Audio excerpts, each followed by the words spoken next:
À 4 jours de la fin du mercato, le FC Barcelone souhaite toujours signer un latéral gauche et un latéral droit. 4 pistes, 2 à chaque poste, sont privilégiées par les recruteurs, qui souhaiteraient boucler prochainement l'arrivée de Marcos Alonso. Le FC Barcelone continue à alimenter les rumeurs de toutes sortes, à 4 jours de la fin du mercato. Mais, depuis quelques jours, le club Blaugrana a clairement affirmé sa priorité, il lui faut des nouveaux latéraux, un de chaque côté, d'ici le 1er septembre. Les recruteurs du club ont ciblé des profils, avec qui les contacts sont déjà avancés, Juan Foyth et Hector Bellerin à droite, Marcos Alonso et Javier Galán.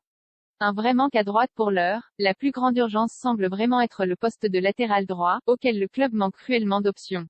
Sur ces dernières sorties, le Barça a dû repositionner sur le côté des joueurs dont ce n'est pas la position privilégiée, à l'image de Sergi Roberto et de Ronald Araujo. Mais il ne semble pas proposer suffisamment de garanties pour tenir toute la saison, ce qui a poussé les Blaugrana à accélérer sur le dossier de Juan Foyth. Très en vue la saison passée avec Villarreal, le latéral argentin, 24 ans, serait le profil qui plairait le plus en interne, d'après AS.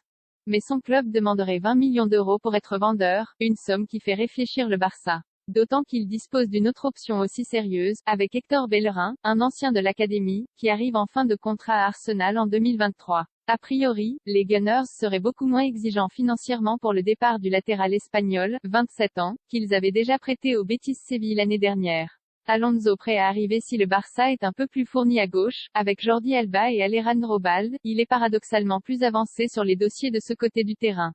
Marcos Alonso, qui ne s'entraîne plus avec Chelsea et dont le départ est acté depuis plusieurs semaines, serait d'accord pour rejoindre le club, mais son important salaire pose pour l'instant problème en Catalogne, où l'on craint de ne pas respecter le fair-play financier. Si les Blaugrana ne parviennent pas à trouver de solution, ils pourraient se rabattre sur l'Espagnol du Celta Vigo Javier Galán, seule autre option envisagée actuellement.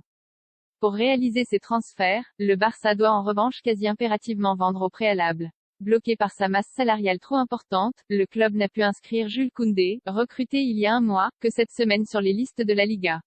Un départ imminent de Memphis Depay ou Pierre-Emerick Aubameyang, qui pourrait notamment faire l'objet d'un échange avec Marcos Alonso à Chelsea, serait donc le bienvenu.